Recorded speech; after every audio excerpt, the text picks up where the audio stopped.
Hello and welcome to my channel, Compelled to Impact. I'm Gina T, Spirit Life Mentor. I've decided to do the next 5 videos as a series since there are so many people wondering what to do now, that life continues to make a huge unprecedented shift all around us. So many are waiting for someone or something to motivate them or do something. But really, what are we waiting for? I can say that I only have one answer, but it might be the right one for you or might get your creative juices flowing so that you can find your pathway in the passage to the next phase of your life. And maybe it won't be. It could be your business or career that you need to spice up a little bit, and it's time. Lean into it. Flow with the tide, because as surely as it ebbs out, it will flow again. There are several ways to do that. Let's look at one today. I hope there are challenges that I've had that you can relate to, as well as solutions to those challenges. If you find that I'm repeating something I've said before, stay with me. There's probably another reason I'm bringing it up.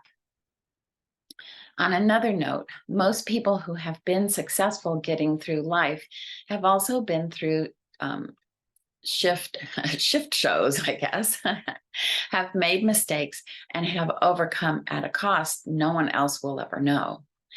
Be kind to everyone and yourself while you are on this learning journey. Real life school is a crapshoot, but it beats the alternative. So savor the moments.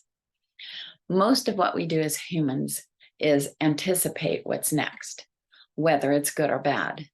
This isn't a bad thing in itself, but a problem with anticipation is that it takes energy and focus from where you are in the present moment and gives much more importance to what hasn't arrived yet. This is a problem since it keeps you from enjoying and savoring each moment you have at any given time. This makes me think of the song Snails. I know I'm always come up with songs, but they really are they really are a theme of our life a lot of the time. Snails by The Format. There are lines that say, snails see the benefits, the beauty in every inch, because it takes them that long. They get through every inch. Life's what we make of those people we love. Does it sound like there's a connection? Well, the idea of living in each moment puts that thing aside that you're waiting for so that you can enjoy what's happening right now. Moving through slowly so that you don't miss anything along the way is a sort of celebration that you are here and able to pick up little nuances. This connects you to the peace deep within your spirit and gives you confidence to move when it's time. In addition, making the most of the time you have with the people you love is essential to our shared joy. A.T. Pearson from the early 1900s wrote, "There is a part of the ocean known as the cushion of the sea. It lies beneath the surface that is agitated by storms and churned up by the wind. It's so deep that it is part of the sea that is never stirred. The peace of God is eternal calm, like the cushion of the sea. It lies so deeply within the human heart that no external difficulty or disturbance can reach it. Anyone who enters the presence of God becomes a partaker of the undisturbed and undisturbable calm. That is the peace that passes all understanding. And we don't need to understand it. We just know that it calms anticipation and dissolves anxiety. It brings you into the present or near future advent or arrival of someone or something in the same way that hope opens expectations to opportunities. When you release the waves of sometimes unrealistic or burdensome expectations and open your heart and mind to receive the peace of desirable expectation, you are able to arise with confidence. And In other words, if you are hanging on to something and it's causing anxiety or fear or something inside of yourself, open up your heart and let that go, release it, so that you can get a more desired expectation. And then you raise your vibration, you arise with confidence and come into alignment with that better thing. So releasing and letting go of those things that aren't working, it leaves space, and it holds that space for the things that we really want in life. When you practice this kind of confidence in whatever you're doing and why you're doing it, you can accomplish greater results. You are contributing to your strong, confident, and graceful foundation so that you can weather any storm in life.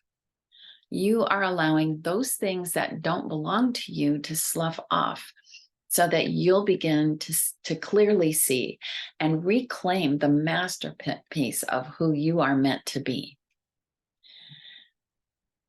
So a couple of things you can do. Actually, I'm just going to tell you one. One thing you can do is every day, maybe you need to start with just one thing that you did or went well. It's something that is not just positive, but moves you closer to where you want to be. So write down, I would say, up to 10 things every single evening. So you're recounting your day, but not in a complaining way. Maybe something went wrong. What did you do to get past that? And the more you do this, the easier it is to keep actually doing it. The more you write it down, the more you can do it. And then it's that cycle of going up into higher vibrations rather than down into the harsh parts of life that we really want to get out of most of the time. I don't know anybody wants to stay there, but you never know. That's why that saying is misery loves company. I don't think I want to be company with misery at all. So what are you waiting for? No one else can do this for you. It's your personal responsibility to renew your mind and transform your life. Anticipate the expanding of your life for opportunities to supply you with whatever you need to arise. Sometimes that means you'll have challenges that you can rise above and co-create your life on a higher level.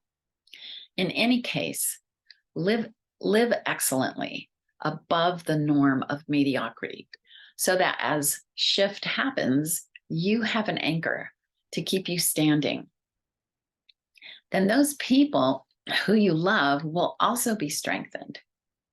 And if you remember the song, What the World Needs Now is Love, it was a 1965 song written by Hal David and music by Burt Bacharach.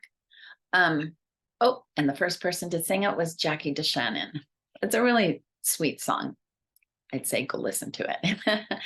The world needs you now, and love from your heart. So the anticipation and the advent, so that you are able to arise,